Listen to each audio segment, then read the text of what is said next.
ಆಗೋಯಿತು. ನಿನ್ನ ರೂಪ ಇರಬಾರ್ದು, ನಿನ್ನ ರೂಪ ಇರಬಾರ್ದು, ನಿನಗೆ ಯೌವನ ಇರಬಾರ್ದು, ಅಕಾಲ ವೃದ್ಧಾಪ್ಯ.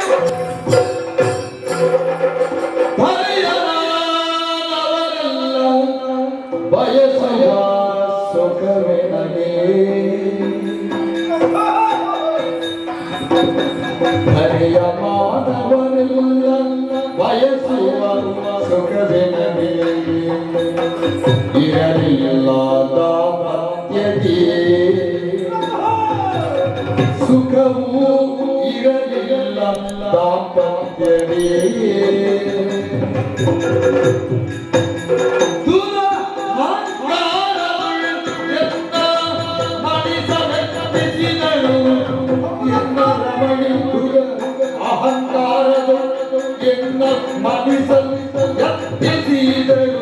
ವಿರಸವಾದುದು ನೋಡೋ ಮೊದಲೇ ವಿರಸವಾದುದು ನೋಡೋ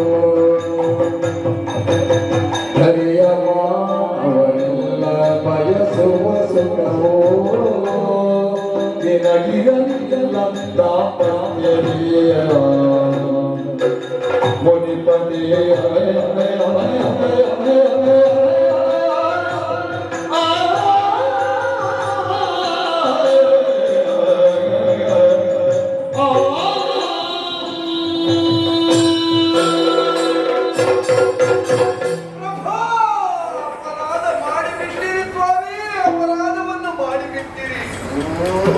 ಸಂಸ್ಕಾರ ವಿಹೀನರಾದಂತಹ ರಾಕ್ಷಸರಿಗೆ ಸಂಸ್ಕಾರವನ್ನು ಕಲಿಸಿದಂತಹ ಶುಕ್ರಾಚಾರ್ಯರು ಮಗಳ ಸಂಸಾರದ ತಾರ ಹೇಗುಂಟು ಎನ್ನುವುದನ್ನು ಅರ್ಥವಿಟ್ಟುಕೊಳ್ಳದೆ ನನಗೆ ಶಾಪವನ್ನು ಕೊಟ್ಟು ಬಿಟ್ಟಿರ ಸ್ವಾಮಿ. ಒಂದು ಹೆಣ್ಣಾಗಿ ಅವಳ ಕಷ್ಟವನ್ನು ಅವಳು ನಿಮ್ಮಲ್ಲಿ ಬಂದು ಹೇಳಿದ್ದು, ಆದರೆ ಒಂದು ಗಂಡಾಗಿ ನನ್ನ ಕಷ್ಟವನ್ನು ನಾನು ಯಾರಲ್ಲಿ ಹೇಳಬೇಕು ಸ್ವಾಮಿ? ಕೇವಲ ಜೀವನ ಎನ್ನುವಂತಹ ರಥ ಹೋಗಬೇಕು ಅಂತಾದ್ರೆ ಗಂಡ ಹೆಂಡತಿ ಇರುವರು ಎರಡು ಚಕ್ರಗಳಂತೆ. ಎರಡು ಚಕ್ರಗಳು ಸ್ಪಷ್ಟವಾಗಿ ಸರಿಯಾಗಿ ತಿರುಗಿದ್ರೆ ಮಾತ್ರ ಸಂಸಾರ ಎನ್ನುವ ರಥ ಮುಂದೆ ಸಾಗುತ್ತದೆ. ಆದರೆ ನನ್ನಿಂದಾದ ಅಪರಾಧ ಎನ್ನುವ ಹಾಗೆ ತಾವು ಭಾವಿಸಿದ್ರೆ ಖಂಡಿತ ಇಲ್ಲ ಸ್ವಾಮಿ. ತಾವು ಸಿಟ್ಟಿನಿಂದ ನನಗೆ ಶಾಪವನ್ನು ಕೊಟ್ಟಿರಿ, ನಾನು ನಿಮ್ಮ ಮಗಳಿಗೆ ಅನ್ಯಾಯವನ್ನು ಮಾಡಿದ್ದೇನೆ ಅಂತ. ನಿಮ್ಮ ಮಗಳಿಂದ ನನಗಾದ ಅನ್ಯಾಯಕ್ಕೆ ಯಾರು ಸ್ವಾಮಿ ನ್ಯಾಯ ಪಡೆಯುತ್ತಾರೆ? ಜೀವನದಲ್ಲಿ ಅದೆಷ್ಟೋ ಕನಸುಗಳನ್ನು ಹೊತ್ತುಕೊಂಡು ಬದುಕಿದವ ನಾನು ಸ್ವಾಮಿ. ಹೊಸ ಬಾಳ ಹೊತ್ತಿಲಿನಲ್ಲಿ ಅದೆಷ್ಟು ಜನಸುಗಳನ್ನು ಕಂಡಿದ್ದೋ ಲೆಕ್ಕವೇ ಇಲ್ಲ. ಆದ್ರೆ ಪ್ರಥಮ ರಾತ್ರಿಯಲ್ಲೇ ನನ್ನ ಪ್ರಳಯ ಭಗ್ನವಾಗಿ ಹೋಯಿತು ಸ್ವಾಮಿ. ಕುಡಿದು ಬರ್ತಿದ್ದೀಯಾ, ನನ್ನ ಹತ್ತಿರ ಬರಬೇಡ ಎನ್ನುವ ಹಾಗೆ ನನ್ನನ್ನು ದೂರ ತಳ್ಳಿತ್ತು. ಆದ್ರೆ ಆಕೆಯ ಪತಿಯಾಗಿ ನಾನು ಆಕೆಯನ್ನು ತಿರಸ್ಕರಿಸಬಹುದಿತ್ತು. ಜನಪತಿಯಾಗಿ ಆಲೋಚನೆ ಮಾಡಿದೆ. ಪ್ರಜೆಗಳನ್ನು ಕಾಯಬೇಕಾದಂತಹ ನನ್ನ ಮನೆಯಲ್ಲಿ ನಡೆದಂತಹ ವಿಚಾರ ನಾಳೆ ಊರಿನವರ ಬಾಯಿಗೆ ನಿಂತು ಅಂತಾದ್ರೆ ಮತ್ತೆ ನಿಮ್ಮ ಮಗನು ಬದುಕಬೇಕಾಗಿ ಕೈರಣೆಯಿಂದ ಕೂತೆ ಇಂದಲ್ಲ ನಾಳೆ ಸರಿ ಹೋದಾಳು ಎನ್ನುವ ಹಾಗೆ ಕಾದೆ ಸ್ವಾಮಿ. ಮಾರನೇ ದಿವಸ ರಮಿಸುವುದಕ್ಕೆ ಹೋದೆ ಅಂತಾದ್ರೆ ಆಳೆ ಭಾಷೆಯನ್ನು ಹಾಕಿ ಬಿಟ್ಟಳು. ಒಬ್ಬ ಗಂಡಾಗಿ ನಾನು ಸುಖವನ್ನು ಅನುಭವಿಸುವುದು, ಸುಖವನ್ನು ನನ್ನ ಹೆಂಡತಿಯಿಂದ ಬಯಸುವುದು ತಪ್ಪೇ ಪ್ರಭು. ಒಬ್ಬಾಕೆ ಹೆಣ್ಣಿಗೆ ಅಪಮಾನವಾಗುತ್ತದೆ, ಒಬ್ಬಾಕೆ ಹೆಣ್ಣಿಗೆ ತೊಂದರೆ ಆಗುತ್ತದೆ ಅಂತ ಆದ್ರೆ 1000 ಜನ ಬರ್ತಾರೆ ಸ್ವಾಮಿ ಪ್ರಶ್ನೆ ಮಾಡುವುದಕ್ಕೆ. ಒಬ್ಬ ಗಂಡಸಿಗೆ ಆದ ಅನ್ಯಾಯಕ್ಕೆ ಯಾರು ನ್ಯಾಯ ಕೊಡ್ತಾರೆ? ನಾನು ತಪ್ಪು ಮಾಡಲಿಲ್ಲ ಅಂತ ಹೇಳುವುದಿಲ್ಲ. ನಾನು ಅಪರಾಧಿ ಸ್ವಾಮಿ, ನಾನು ಅಪರಾಧಿ ಹೌದು. ಆದ್ರೆ ನನ್ನಿಂದ ಒಬ್ಬನಿಂದ ಆದ ಅಪರಾಧ ಅಲ್ಲ. ಬೆಟ್ಟದಷ್ಟು ನಿಮ್ಮ ಮಗಳ ತಪ್ಪನ್ನು ಇಟ್ಟುಕೊಂಡು ಸಾಧ್ಯವಷ್ಟು ನನ್ನ ತಪ್ಪಿಗೆ ಇಷ್ಟು ದೊಡ್ಡ ಪ್ರತಿಫಲವೇ ಪ್ರಭು.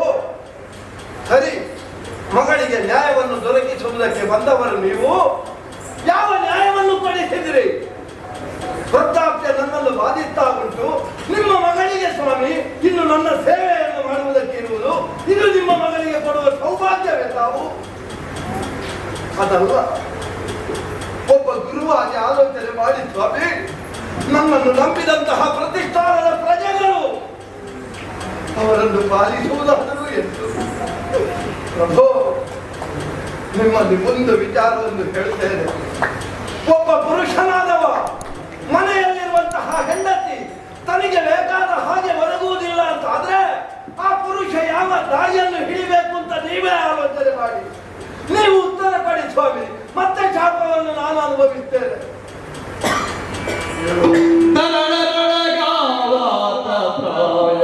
ಕರುಣಿಸುತ್ತ ಮುನಿತನವ ಕೊಂಬಲೋ ಧರಣಿ ಪಟ್ಟವನವನಿಗಿಸಗೋ ಅರಸ ತಿರಸಾರಾಜಲಿ ಅರಸ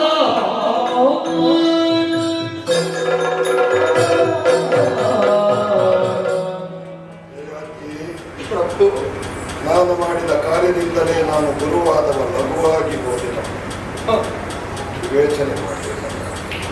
ಮಗಳಾಡಿದ ಮಾತು ಸತ್ಯ ಎಂಬ ಹಾಗೆ ಭಾವಿಸಿಕೊಂಡೆ. ಮಗಳೊಂದಿಗೆ ನಿಮ್ಮ ಜೀವನ ಸುಖ ಜೀವನವಾಗಿದೆ ಎಂಬ ಹಾಗೆ ಭಾವಿಸಿಕೊಂಡೆ. ನನ್ನ ಮಗಳಿಂದ ನಿನಗೆ ಇಷ್ಟು ಅನ್ಯಾಯವಾಗಿದೆ ಅನ್ನೋದನ್ನು ನಾನು ಭಾವಿಸಲಿಲ್ಲ. ನಮ್ಮ ಮನೆಯಲ್ಲಿ ಮಕ್ಕಳಿಗೆ ಬೇಕಾದ್ದನ್ನು ಕೊಟ್ಟರೆ ನೆರೆ ಮನೆಯಲ್ಲಿ ಹೋಗಿದ್ದೀನಿ. ನೆರೆ ಮನೆಯಲ್ಲಿ ನಮ್ಮ ಮಕ್ಕಳು ತಿಂತಾರೆ ಅಂತಾದ್ರೆ ನಮ್ಮ ಮನೆಯಲ್ಲಿ ತಿನ್ನುವುದಕ್ಕಿಲ್ಲ ಅನ್ನೋದನ್ನು ನಾವು ತೋರಿಸಿಕೊಟ್ಟಾಗ ಸ್ವಾಮಿ, ಕೇವಲ ನಿಮ್ಮ ಮಗಳ ದೇಹ ಸೌಂದರ್ಯ ಬೇಕು ಎನ್ನುವ ಹಾಗೆ ನಾನು ಆಲೋಚಿಸಿದ್ದಲ್ಲ ಸ್ವಾಮಿ. ಹೆಂಡತಿಯಾಗಿ ಪ್ರೇಮದ ಸವಿಯನ್ನು ಉಣ್ಣಿಸಿದ್ರೆ ಸಾಕು, ಅದು ನನಗೆ ಶರ್ಮಿಷ್ಠೆಯಿಂದ ದೊರಕಿತು ಸ್ವಾಮಿ. ತಪ್ಪೇಕು. ಊರಿಡಿ ಸೂರ್ಯ ಹೋದ ಮೇಲೆ ಕೋಟೆ ಬಾಗಿಲನ್ನು ಹಾಕಿದ್ರೇನು ಹಾಕದಿದ್ರು, ಒಂದು ಸಿಟ್ಟು ಬಂದು ಬಾವಿಗೆ ಹಾರಿದ್ರೆ ಅದೇ 10 ಸಿಟ್ಟು ಬಂದರೂ ಬಾವಿಯಿಂದ ಮೇಲೆ ಹಾರುವುದಕ್ಕಾಗುವುದಿಲ್ಲ. ಗುರುವಾಗಿ ಶಾಪವನ್ನು ನಾನು ಕೊಟ್ಟಿದ್ದೇನೆ, ಆದರೆ ಒಂದು ಪರಿಹಾರವನ್ನು ನಾನು ಹೇಳಬಲ್ಲೆ. ಹೇಗೆ ಪ್ರಭು? ನಿನ್ನ ರಕ್ತ ಸಂಬಂಧಿಗಳಲ್ಲಿ ನಿನ್ನ ಈ ವೃದ್ಧಾಪ್ಯವನ್ನು ಹಂಚಿಕೊಳ್ಳಲು ಪುನರಪಿ ನಿನಗೆ ಯೌವನ ಪ್ರಾರಂಭಿಸಬಹುದು. ಅಷ್ಟೇ ಸಮಾಧಾನವನ್ನು ನಾನು ಹೇಳಬಲ್ಲೆ. ನೀವು ಬೇರೇನೋ ಪರಿಹಾರ ನಿನಗೆ ಹೇಳುವ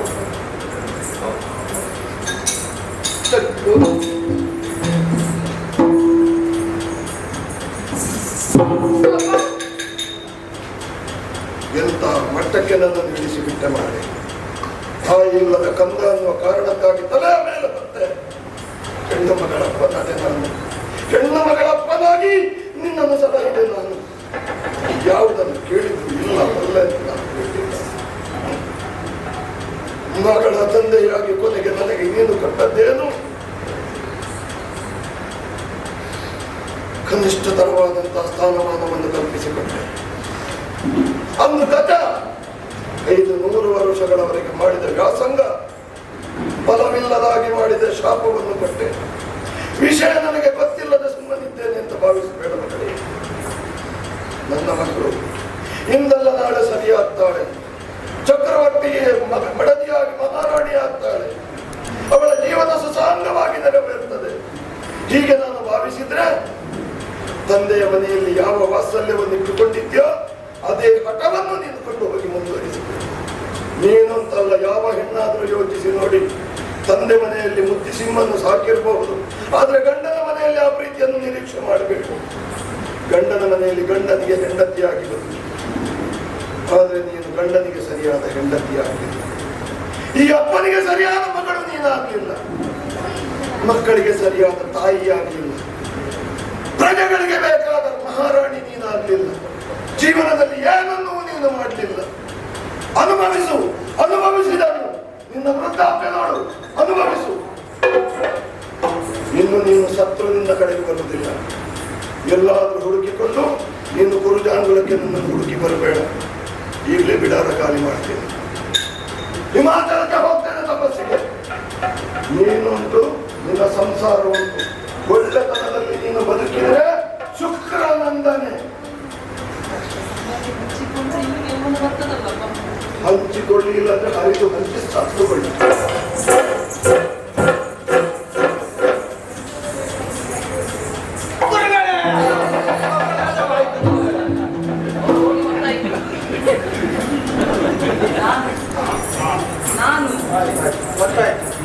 ವರ್ಷದಲ್ಲೇ ಗೊತ್ತಾಯ್ತು ನನಗೆ. ಅದು ಹೆಣ್ಣಾಗಿ ಹುಟ್ಟಿದ್ದು ಮಾತ್ರ. ಕೈ ಕಠಿಣ ಉಂಟು ಗಂಡತಿಗಿಂತ. ಆಯ್ತು, ಹೋಗುವ, ಹೋಗುವ, ಹೋಗುವ, ಹೋಗುವ, ಹೋಗುವ, ಬನ್ನಿ, ಹೋಗುವ.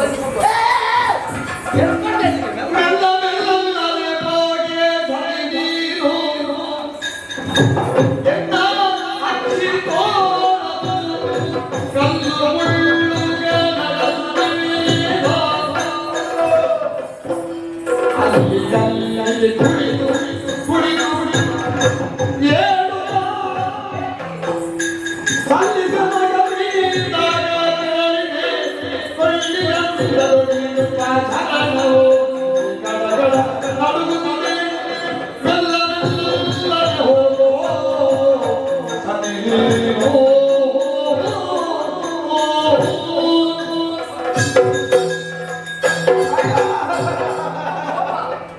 ದೇವಯಾನಿ ಏನು ಏನೇ ನೀನಾದ್ರೂ ತೊಂದರೆ ಇಲ್ಲ, ಕೊಪ್ಪಿದ ಹುಡುಗಿ ಅಷ್ಟು ವೇಗವಾಗಿ ಹೋಗ್ತಾ ಇದೆ, ಆದ್ರೆ ಅಷ್ಟೇ ವೇಗವಾಗಿ ನನಗೆ ನಡೆಯುವುದಕ್ಕಾಗುತ್ತದೇನೆ?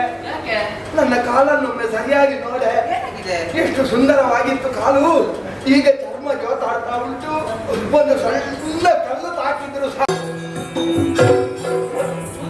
ಕೂತ್ಕೊಳ್ಳಿ. ಆ ಥರ ಉಂಟಲ್ಲ ಕೆಳಗೆ, ಎಷ್ಟು ಸರಿ ಉಂಟು.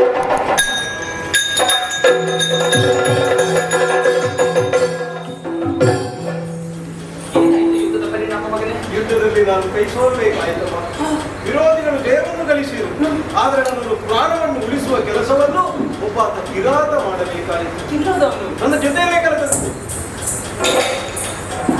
ಮಗನೋ ಏನೋ ನೀನು ನಿನ್ನ ಹಡೆದಂತ ತಾಯಿಯ ಹೊಟ್ಟೆ ಎನ್ನುವುದು ತಣ್ಣಗಾಗಿರಲಿ ಮಗನೇ, ತಣ್ಣಗಾಗಿರಲಿ.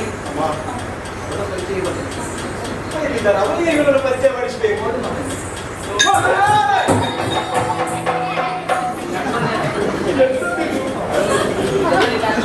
ಶಾಪ ಅವರು ಮಾಡಿದಂತ ದುರ್ಬುದ್ಧಿಗೆ ಸಿಕ್ಕಿದ್ದದು, ಹಾಗಾಗಿ ಅವರ ಸ್ಥಿತಿ ಹೀಗಾದದ್ದು.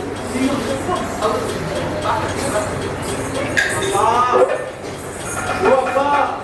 ಮಗ ಹೋಗಿದ್ದಾನೆ. ಮಗು ಎಲ್ಲೆಂಟು ಮಗ ನಿನ್ನ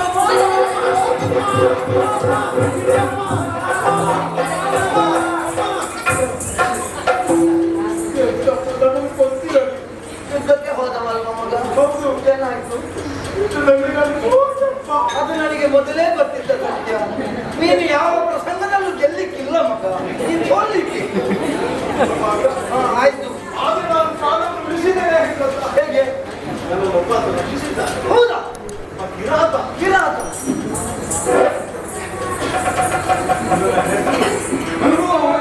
ತನನ ಬೀಸಿದ ವಿಯನಿ ಬಾರಿತ ಸರಿಯಾಗಿ ಕಾಣಿ ನಾನು ಮರಣ ಪರ್ಯಂತದ ನುಡಿಗಳು ನಿನಗೆ ಹತ್ತಿರವಿರುವ ಪಿಠದಿಗೊಳಿರೋ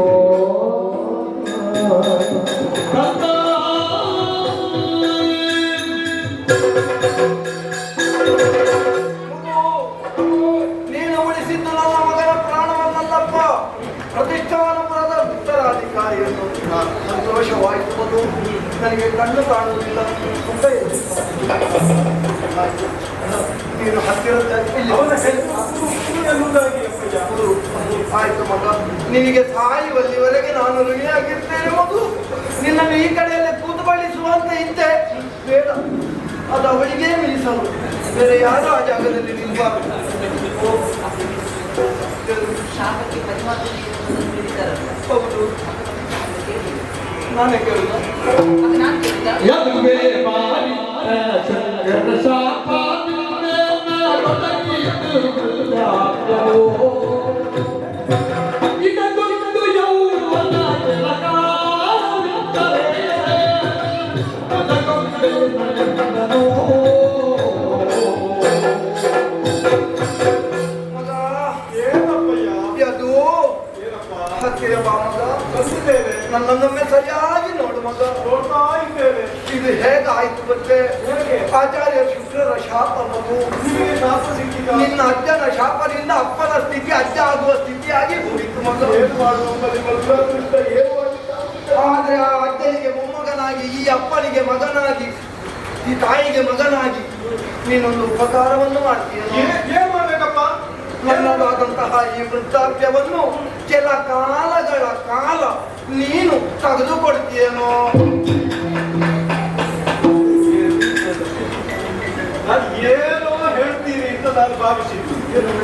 ನಿಮಗೆ ವೃದ್ಧಾಪ್ಯ ಬಂತು ಅಂತ ನಾನು ಆಲೋಚಿಸುವಾಗ ನನಗೊಂದು ವೃದ್ಧಾಶ್ರಮ ಕಟ್ಟಿಕೊಡುವಾಗಿದೆ ಅಂತ ಕೇಳ್ತೀರೋ ಅಂತ ಭಾವಿಸಿದೆ. ಅಲ್ಲ, ಜೊತೆ ನಿಮ್ಮದಕ್ಕೆ ನಿಮ್ಮ ಈ ವಯಸ್ಸಿಗೆ ಸರಿಯಾದ ವಯಸ್ಸಿನವರನ್ನು ಒಟ್ಟಿಗೆ ಏನಾದ್ರು ವ್ಯವಸ್ಥೆ ಮಾಡ್ತೀಯೋ ಅಂತ ಕೇಳ್ತೀರೋ ಅಂತ ಭಾವಿಸಿದೆ. ಇದು ಎಂತದ್ದು? ನೀವು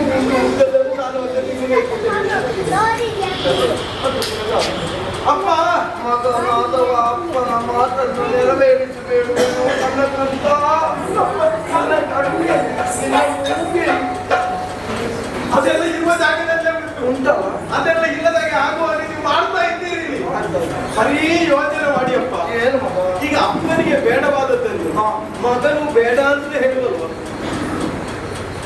ಹೌದಲ್ಲ? ನಿಮಗೆ ಹೊರಲಿಕ್ಕೆ ಆಗ್ತಿಲ್ಲಪ್ಪ, ಮತ್ತೆ ನನ್ನ ಕುತ್ತಿಗೆ ಯಾಕೆ ಮುಂದರಿಸಿ? ಒಳ್ಳೆಯ ವಿಷಯ ಮಾತು, ಕೇಳುವುದಕ್ಕೆ ಒಳ್ಳೆದಾಗ್ತದೆ, ಆದ್ರೆ ಕಾರ್ಯರೂಪಕ್ಕೆ ಅದು ಒಳ್ಳೆಯದಾಗುವುದಿಲ್ಲ ಅಪ್ಪ. ಯಾಕೆ? ಮಗನಾದವ ತಂದೆಯಾದವ ಕರ್ಮಪುತ್ರನಾಗಿರುವುದು. ಒಂದು ತಂದೆಯಿಂದ ಯಾವುದು ಸಾಧ್ಯ ಇಲ್ಲ, ತಂದೆಗೆ ಆಗದ್ದು ಯಾವುದುಂಟು ಅದನ್ನು ತಂದೆಯಾದವ ಹೇಳಬೇಕು ಅಂತ ಇಲ್ಲ, ಅರ್ಥ ಮಾಡಿಕೊಂಡು ಮಗನಾದವ ನಡೆಯಬೇಕು. ನೀವು ಎಷ್ಟೊಂದು ನಿಮ್ಮ ದಾಂಪತ್ಯದಲ್ಲಿ ನೀವು ಯಾವ ಸುತ್ತಮುತ್ತಲೆಲ್ಲವನ್ನು ಕಾಣಲಿಲ್ಲ ನೀವು? ನನಗೆ ಈಗ ಎಷ್ಟು ವಯಸ್ಸಾದದ್ದು? ಸಣ್ಣ ವಯಸ್ಸು. ನನ್ನ ಯವನವನ್ನು ನಿಮಗೆ ಕೊಟ್ಟು ನಾನೆಲ್ಲಿ ಸಾಯ್ತು? ನಾನು ಯಾವ ಬಾವಿಗೆ ಹಾಕ ಅಲ್ವಾ? ನನ್ನಿಂದ ಆಗುದಿಲ್ಲ. ನನ್ನ ಹತ್ರ ಕೇಳಬೇಡಿ. ನನಗೊಂದು ಆಸೆ ಇತ್ತು ಮಗ, ನನಗಿಂತ ನಂತರ ನಿನ್ನನ್ನು ಉತ್ತರಾಧಿಕಾರಿಯನ್ನಾಗಿ ಮಾಡಬೇಕು ಅಂತ. ಆ ದೊಡ್ಡದನ್ನು ಹೊತ್ತುಕೊಳ್ಳುವ ಪ್ರಾಯವೂ ನಿನಗಾಗಲಿಲ್ಲ, ನಿನ್ನ ತಲೆಯೂ ಕೂಡ ಅಷ್ಟು ಬೆಳೀಲಿಲ್ಲ, ಸುಮ್ಮನೆ ಏನೋ ಮಾತಾಡ್ತಾನೆ. ನನಗೆ ವೃದ್ಧಾಪ್ಯ ಆವರಿಸಿಕೊಂಡಿದೆ, ನನಗೂ ಆಗುದಿಲ್ಲ. ಒಟ್ಟಾರೆ ಅಪ್ಪ, 100 ಮಾತಿ ನನ್ನ ಯೌವನ ನಿಮಗೆ ಕೊಡ್ಲಿಕ್ಕೆ ಆಗುದಿಲ್ಲ, ಆಗುದಿಲ್ಲ.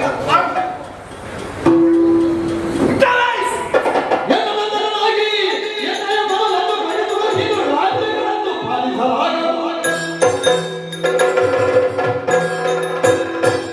ಒಬ್ಬ ಮಗನಾಗಿ ತಂದೆಯ ಮಾತನ್ನು ನೆರವೇರಿಸುವುದಕ್ಕೆ ನಿನಗೆ ಸಾಧ್ಯ ಇಲ್ಲ ಅಂತಾದ್ರೆ, ತಂದೆಯಿಂದ ಬಳುವಳಿಯಾಗಿ ಬಂದಂತಹ ರಾಜ್ಯದ ಅಧಿಕಾರದ ವ್ಯಾಮೋಹ ನಿನಗಿರಬಹುದು, ನಾಳೆ ನನ್ನ ತಂದೆಯಿಂದ ನನಗೆ ಬರಬಹುದು ಎನ್ನುವ ಹಾಗೆ.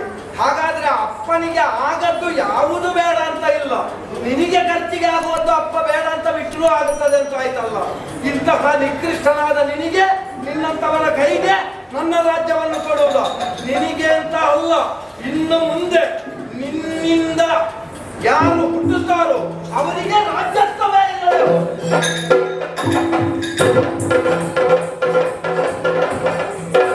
ಏನನ್ನು ಮುರುಕೈ ಮುರಿದು ನೀರಿಗೆ ನಗೆ ಕೊಡಿ ವೃದ್ಧಾಪ್ಯ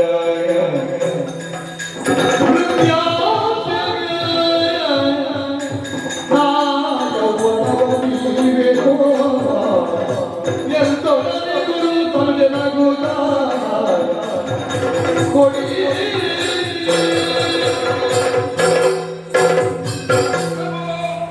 ಪವಿತ್ರವಾದ ಪಾದಗಳಿಗೆ ಶಿರವನ್ನು ಕಟ್ಟಿಸಿದ್ದೇನೆ. ಒಳ್ಳೆಯದಾಗಲಪ್ಪ. ಸಕ್ಕಸರ ಕೈಯಿಂದ ನಿಮ್ಮ ಮಗನನ್ನು ಬಿಡಿಸಿ ತಂದವ ನಾನು. ಬರುವಂತಹ ವೇಳೆಯಲ್ಲಿ ನಿಮ್ಮ ಪರಿಚಯವನ್ನು ಮಾಡಿಕೊಡುತ್ತೇನೆ ಎನ್ನುವ ಹಾಗೆ ಹೇಳಿದ. ಎಲ್ಲರ ಪರಿಚಯವನ್ನು ಮಾಡಿಕೊಟ್ಟ. ಅರಮನೆಗೆ ಪ್ರವೇಶಿಸುವಂತಹ ಸಂದರ್ಭದಲ್ಲಿ ಮಹಾದ್ವಾರವನ್ನು ನೋಡುವಾಗ ಮನಸ್ಸಿಗೆ ಸಂತೋಷವಾಯಿತು. ಇತ್ತ ಕಡೆ ಬಂದು ನೋಡಿದೆ ಎಂದಾದರೆ ದುಃಖದಿಂದಿದ್ದೀಗ. ನಿಮ್ಮ ದುಃಖ ಏನು ಎನ್ನುವುದನ್ನು ನಾನು ಅರಿತವನಿದ್ದೇನೆ. ನಾನಾಡುವ ಮಾತುಗಳನ್ನು ಆಲಿಸಬೇಕು. ನನ್ನ ಈ ಯೌವನವನ್ನು ನಿಮಗೆ ಈಯುತ್ತೇನೆ, ನಿಮ್ಮ ವೃದ್ಧಾಪ್ಯವನ್ನು ನನಗೆ ಕರುಣಿಸಬೇಕು. ಆದ್ರೆ ಆಗ್ತದೆ. ನನ್ನ ಮಗನನ್ನು ರಕ್ಷಣೆ ಮಾಡಿರಬಹುದು, ಇಲ್ಲಿಗೆ ಕರೆತಂದಿರಬಹುದು, ಆದ್ರೆ ರಕ್ತ ಸಂಬಂಧಿಗೆ ಮಾತ್ರ ಹಂಚಿಕೊಳ್ಳುವುದಕ್ಕೆ ಅವಕಾಶ ಇರುವುದು. ಅವರ ಪುತ್ರನಿಗೆ ಮಾತ್ರ ಸಾಧ್ಯ. ಮಾಡಬೇಡ, ಈ ವೃತ್ತಿಗೆ ಆಗ್ತದ? ಅಮ್ಮ, ವಿನಿಮಯವು ಔರಸಗೆ ಸಾಧ್ಯವಾದರೆ ಜನಪತಿಯ ಪುತ್ರನಾಗಿರುವೆ ಅಮ್ಮ.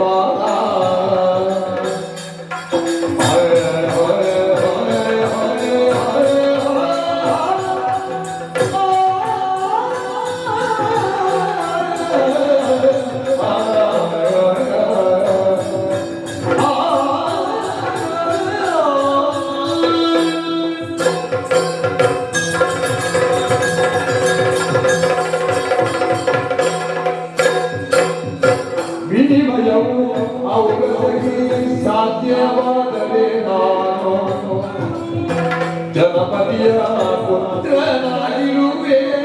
ನಾನು ಜನಪದಿಯ ಪುತ್ರನಾಗಿರುವೆ.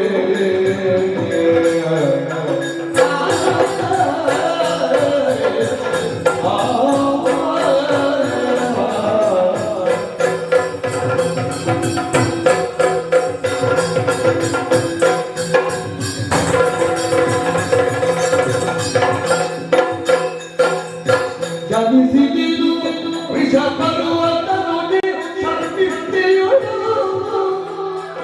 ಜನಿಸಿದಿದು ವಿಷ ಬರುವ ತನುಜಿ ಸಂಪಿತಿಯುಳು ನಾವು ಜಪುರು ಪಡೆವೆ ಮುದಿತನವ ಜನಪತಿಯ ಪುತ್ರ ಆಗಿರುವೆ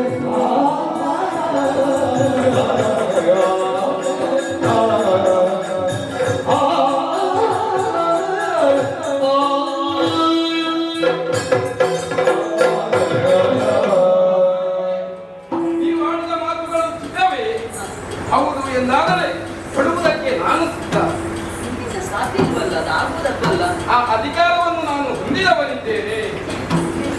ಪ್ರಪಂಚದ ಬೆಳಕನ್ನು ಕಾಣಿಸಿಕೊಟ್ಟವಳು ನನ್ನ ತಾಯಿ ಶರ್ಮಿಷ್ಠೆ. ಅಪ್ಪ, ಎರಗಿದ್ದೇನೆ. ನನ್ನ ಮನಸ್ಸಿನಲ್ಲಿ ಯಾವುದೇ ರೀತಿಯ ಕಲ್ಮಶವಿಲ್ಲದೆ, ಬೇಸರವಿಲ್ಲದೆ ನನ್ನ ಈ ಯೌವನವನ್ನು ನಿಮಗೆ ಒಪ್ಪಿಸುತ್ತೇನೆ.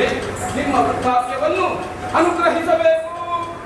ಸೂರ್ಯ ಚಂದ್ರರಿರುವವರೆಗೆ ಯಶೋವಂತನಾದ ಮಗನೇ.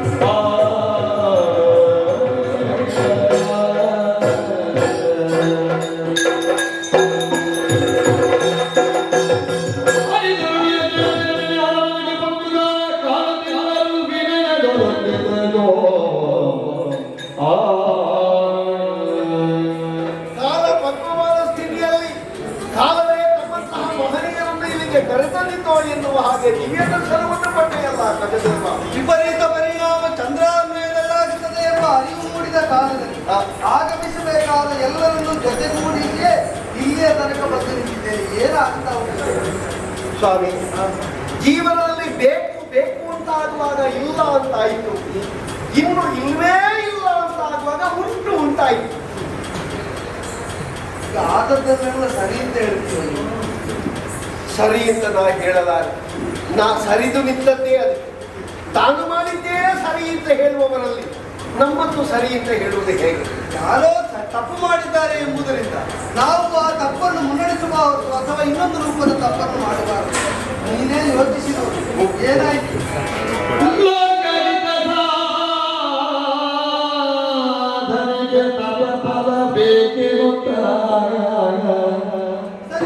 ಪಡೆದಿರುವೆ ತಂಗಿಯ ಶೋಕಹರಣಗೆ ನಾನದನ್ನು ವಿನಿಯೋಗಿಸುವಿನೀಗ.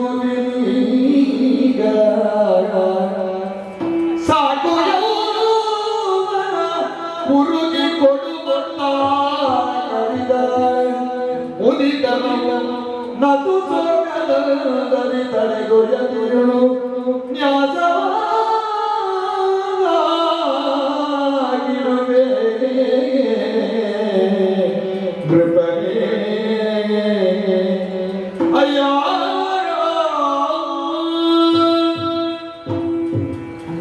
ಸಾವಿರ ಮಂದಿ ಜೊತೆಯಾಗಿ ಸಂದೇಶವನ್ನು ಕೊಟ್ಟರು ಅರ್ಥ ಆಗದ್ದನ್ನು ಬದುಕಿನ ಒಂದು ಅನುಭವ ಕಲಿಸಿಕೊಂಡು ಸರಿ, ದೇಹದ ಮದದಿಂದಲೇ ಉನ್ಮತ್ತನಾದಂತಹ ನೀನು ಎಲ್ಲವನ್ನು ಅನುಭವಿಸಬಹುದು ಅಂತ ಹೊರಟು ಆ ದೇಹದ ಸ್ಥಿತಿ ಮತ್ತು ಗತಿ ಎಷ್ಟು ಕ್ಷಣಿಕವಾದದ್ದು ಅಂತ ನಿಮಗೆ ಬರ್ತದೆ.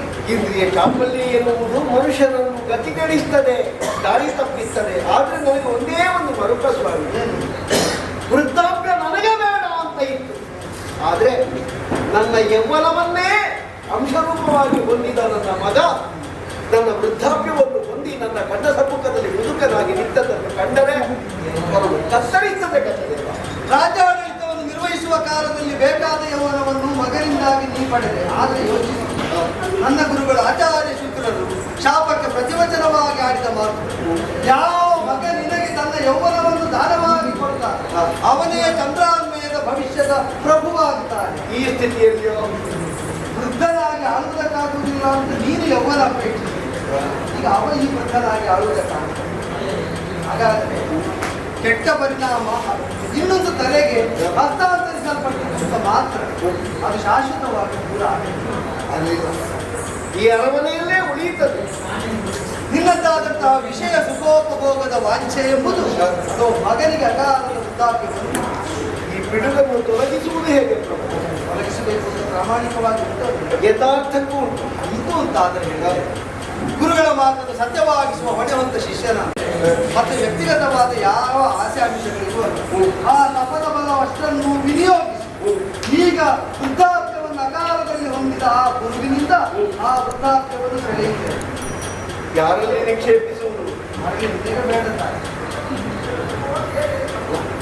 ನೀನು ಹೇಳಿದ ಹಾಗೆ ನನಗೇ ಬೇಕು ಅಂತಾದ್ರೆ ನನಗೆ ಜ್ಞಾನೋದಯ ಆದ ಮೇಲೆ ನಿನಗೆ ವಿಕಲ್ಪ ಬರಬೇಕು ಅಂತ ನಾನು ಭಾವಿಸುತ್ತೇನೆ. ಅದನ್ನು ಹೊಂದುವುದಕ್ಕೆ ವಾಂಛೆಯನ್ನು ಹೊಂದಿದ ಒಬ್ಬ ವ್ಯಕ್ತಿ ಇದ್ದಾರೆ, ನನ್ನ ಜೊತೆಗೆ ಬಂದಿದ್ದಾರೆ. ಯಾರು ಸ್ವಾಮಿ?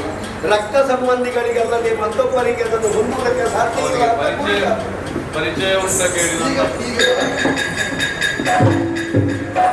ನಿನ್ನ ಅಗ್ರಜನ್ಮ ಅವನೇ ರಾಜನಾಗಬೇಕಾದ ಈ ಪೀಠ ಅವ ಬಿಟ್ಟದ್ದರಿಂದ ನಿನಗೆ ಸಿಕ್ಕಿತು. ರಾಜ್ಯದ ಮೇಲೆ ವ್ಯಾಮೋಹವನ್ನು ಇರಿಸಿಕೊಳ್ಳದೆ ಬದುಕಿನಲ್ಲಿ ಸಿದ್ಧಿಯಿಂದ ಸಾಧಿಸಬೇಕು ಅಂತ ಹೊರಟವನು ನಾನು. ನನ್ನ ಸಿದ್ಧಿಯ ಪಥ ಸರಿ ಇಲ್ಲ ಅಂತ ನಿರ್ದೇಶನ ಕೊಟ್ಟವರು. ಭಗವಂತನ ಸಿದ್ಧಿಸಿಕೊಳ್ಳುವುದೇ ಪರಮ ಸಿದ್ಧಿ ಅಂತ ಆಡಿದಾಗ ಲೌಕಿಕವಾದ ಸಿದ್ಧಿ ಆಮಿಷ ತೊರೆದು ತಪೋನಿಷ್ಠನಾದ ನಿನ್ನ ಅಗ್ರಜ. ನಮ್ಮಮ್ಮ ಯಾವತ್ತೂ ನನ್ನಲ್ಲಿ ಹೇಳ್ತಿದ್ದ, ಮಗನೇ ಆ ದಾರಿಯನ್ನು ತುಳಿಬೇಡ, ನನ್ನ ಹೆತ್ತ ಒಡಲು ವಿಷವಾಯಿತು ಮಗ, ನಿನ್ನ ಅಣ್ಣನಾದ ಯತಿ ನಿಜಾರ್ಥದಲ್ಲಿ ಯತಿಯಾದ ನೀನು ಹಾಗಾಗಬಾರದು ಮಗ ಅಂತ ಹೇಳಿಕೊಂಡಿದ್ದೆ. ಒಬ್ಬ ಅಣ್ಣ ಇದ್ದ ಅಂತ ನನಗೆ ಗೊತ್ತಿದ್ದದ್ದು ಬಿಟ್ಟರೆ ಹೇಗಿದ್ದಾನೆ, ಎಲ್ಲಿದ್ದಾನೆ, ಯಾವಾಗ ಬರ್ತಾನೆ ಅಂತ ನಾನು ನೋಡಲಿಲ್ಲ, ಇವತ್ತೇ ಕಂಡದ್ದು. ಸಕಾಲದಲ್ಲೇ ದೈವ ಸಂಕಲ್ಪಕ್ಕೆ ಅನುಗುಣವಾಗಿ ಎಲ್ಲವನ್ನೂ ಭಗವತ್ಪಾದದಲ್ಲಿ ನ್ಯಾಸ ಮಾಡಿದ ಸನ್ಯಾಸಿಯಾದಂತಹ ಈ ಯತಿ ಈಗ ವೃದ್ಧಾಪ್ಯವನ್ನು ತಾನಾಗಿ ಪಡೆಯುತ್ತಾರೆ. ನನಗೆ ಈ ಬದುಕಿನಲ್ಲಿ ಇನ್ನೂ ಸಾಧಿಸುವುದಕ್ಕಿಲ್ಲ. ನಮ್ಮ ಜೀವನದ ಕೊನೆಯ ಹಂತ ಅಂತ ಗೊತ್ತಾಯಿತು. ನಮಗೆ ಬೇಕಾದದ್ದು ಲಕ್ಷ್ಯ ಒಂದು. ಯಾರು ಏನು ಮಾಡಿದರೂ ನಾನು ಅಲ್ಲಿಗೆ ಸೇರಿದರೆ ಸಾಕು. ರಾಜ್ಯವನ್ನು ಹೊಂದುವಂತಹ ಗುರುವಿಗೆ ವೃದ್ಧಾಪ್ಯ ಬಾಧಕವಾದ, ಮೋಕ್ಷವನ್ನು ಹೊಂದ ಬಯಸಿದ ಯತಿಗೆ ಅದೇ ವೃದ್ಧಾಪ್ಯ ಸಾಧಕವಾಗುವುದು. ನನಗೆ ವರವಾಗಿ ಅದು ಬಾಧಿತವಾಗಿದೆ. ಒಂದು ಕಾಲದಲ್ಲಿ ಹಿರಿಯನಾದ ನನಗೆ ಈ ಸಾಮ್ರಾಜ್ಯ ದೊರಕಬೇಕು ಅಂತ ಇದ್ರೆ ಹಿರಿಯನಾದ ಇವನ ತ್ಯಾಗವೇ ಕೊಡುಗೆಯಾಯಿತು. ಈಗಲೂ ಯೌವನವನ್ನು ತ್ಯಾಗ ಮಾಡಿ ಈ ರಾಜ್ಯದ ಅಭಿವೃದ್ಧಿಯನ್ನು ಹಾರೈಸ್ತಾ ಇದ್ದಾನೆ. ಅಗ್ರಜನಾಗಿ ಶ್ರೇಷ್ಠತೆಯನ್ನು ಮೆರೆಯಿದ್ದಾನೆ. ಅವನಲ್ಲಿರುವಂತಹ ಆ ವೃದ್ಧಾಪ್ಯವನ್ನು ನಾನು ಸೆಳೆಯುತ್ತೇನೆ. ಆದರೆ ವೃದ್ಧನಾದಂತಹ ಯತಿ ಯಾವ ಕಡೆಗೆ ಹೋದ ಅಂತ ಹೇಳಿ ಯಾರು ಹುಡುಕಿಕೊಂಡು ಬರಬೇಡಿ. ನಾನು ಹೋಗಬೇಕಾದ ಜಾಗಕ್ಕೆ ಹೋಗ್ತೇನೆ. ರಕ್ತ ಸಂಬಂಧಿಗೆ ಇದು ವರ್ಗಾಯಿಸಲ್ಪಡುವಂತೆ ಗುರುವಚನ ಬಂತು. ನಿನ್ನ ಅಗ್ರಜನಿಗೆ ಈ ವೃದ್ಧಾಪ್ಯ ಸಿಗುವಂತೆ ಮಾಡುವುದಕ್ಕಾಗಿ ನನ್ನ ಸರ್ವ ತಪಸ್ಸಿನ ಫಲವನ್ನು ಧಾರೆಯರಿದ್ದೇನೆ. ಅವರವರ ವರ್ತೆಗಳು ಅದು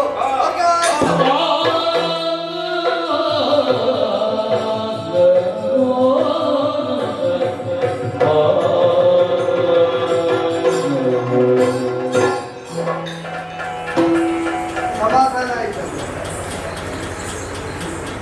ಪೂರ್ಣ ತೃಪ್ತರಾದೆ ಪ್ರಭು. ಆದ್ರೆ ಒಂದು ಯದುವಿಗೆ ಶಾಪ ಕೊಡುವಾಗ ನೀನು ಆಡಿದೆ. ಮನದ ಸಂಕಲ್ಪವನ್ನು ಅರಿಯದೆ ವರ್ತಿಸುವ ಮಗ ಜ್ಯೇಷ್ಠನೇ ಇದ್ದು ಮಗನಲ್ಲ ಅಂತ ಅರಿತ ಮಗ ಜೊತೆಯ ಮನವರಿತ ಸತಿ ಜೊತೆಯಲ್ಲೇ ಬಂದು ಒಗ್ಗೂಡುವಂತಾಗಿ ಸುತ್ತ ಸಂಸಾರಿಯಾಗಿ ಜನಪದವನ್ನು ಜನಪತಿಯಾಗಿ ಆಳುವುದಕ್ಕೆ ಇನ್ಯಾವಂತರಾಯವು ಭಾವದಿಂದ ಆದರೆ ವಿಷಾದವನ್ನು ಅಂತೂ ತಲೆ ತಗ್ಗಿಸಿ ನಿಂತ ಆ ಜೀವ ಅದರ ಸಂಕಟ ನನಗೆ ಅರ್ಥ ಆಗುತ್ತೆ. ಹಿಂದೆ ನಿಲ್ಲಬೇಕಾದವರನ್ನು ಮುಂದೆ ಮುಂದವಾಗಿ ಹೆಣ್ಣಿನವಳು ಸಂಸಾರ ಕಣ್ಣೆಂಬ ನಾಡ ನುಡಿ ಮೈಗೈದವಳು ನೀ ಅಹಮಿಯ ಮೇಲೆ ಹಠದಿ ಗಣ್ಯ ಶುಕ್ರಾಚಾರ್ಯ ತಂದೆಯಾಗಿದ್ದು ಕನ್ಯೆ ಸೋತೆಯ ಪಾಡಲಿ ಯೋಚಿಸ ಕನ್ಯೆ ಸೋತೆಯ ಪಾಡಲಿ ಸೋತೆಯ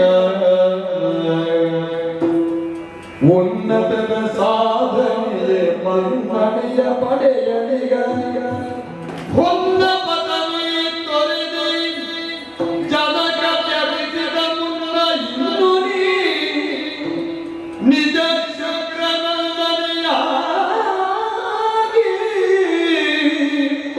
ಶಿವ ಸಂಬಂಧ ಮನವಿಸಲು ಶುಭಬಹುದು ಇನ್ನು ನಿಜ ಶುಕ್ರನಂದನಿಯಾಗ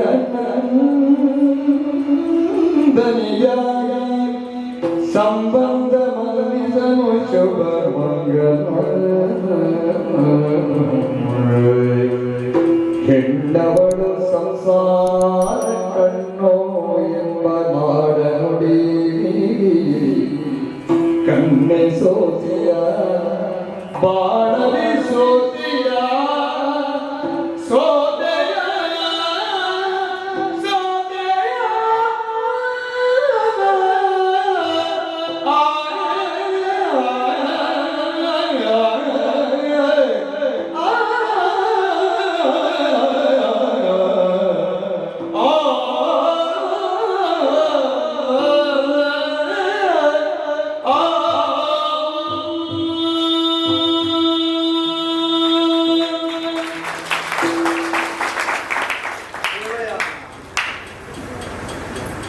ತಲೆ ತಗ್ಗಿಸಬೇಕಾದವಳ ಅಲ್ಲಮ್ಮ. ಶುಕ್ರಪುತ್ರಿಯಾಗಿ ವಿದ್ವತ್ ಸದಸ್ಯರಲ್ಲಿ ಬ್ರಾಹ್ಮಣ ಸಭೆಗಳಲ್ಲಿ ನೀ ಬರ್ತಿ ಅಂತಂದ್ರೆ ವಿದ್ವಾಂಸರಾದವರ ಕೈ ಮುಗಿಯಲ್ಪಡ್ತಾ ಇತ್ತು, ತಲೆ ತಗ್ಗಲ್ಪಡ್ತಾ ಇತ್ತು.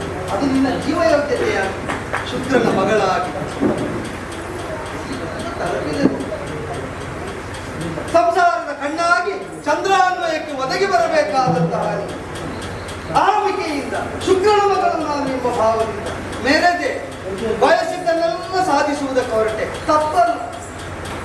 ಬದುಕಿನಲ್ಲಿ ತಾವು ಬಯಸಿದ್ದನ್ನು ಸಾಧಿಸ ಬಯಸುವುದು ತಪ್ಪಲ್ಲ. ಹಾಗೆ ಪ್ರತಿಯೊಬ್ಬರಿಗೂ ಒಂದು ಬದುಕು ಉಂಟು. ಅವರಿಗೂ ಸಾಧಿಸುವುದಕ್ಕೆ ಬಯಕೆಗಳಿರ್ತಾರೆ. ಅದರ ಜೊತೆ ಸೇರಿ ಸಮನ್ವಯದಿಂದ ಸಾಧಿಸಬೇಕು. ಉಳಿದವರ ಆಸೆ ಆಮಿಷಗಳನ್ನು ತುಡಿದಾದರೂ ಮಣಿಸಿಯಾದರೂ ನನ್ನದನ್ನೇ ಸಾಧಿಸ್ತೇನೆ ಅಂತ ಹೊರಡು ಶುಕ್ರನ ಮಗಳಿಗರು ಸಾಕ್ಷಾತ್ ಚತುರ್ಮುಖ ಬ್ರಹ್ಮನ ಮಗಳಿಗಾದರೂ ಸಮ್ಮತವಾದ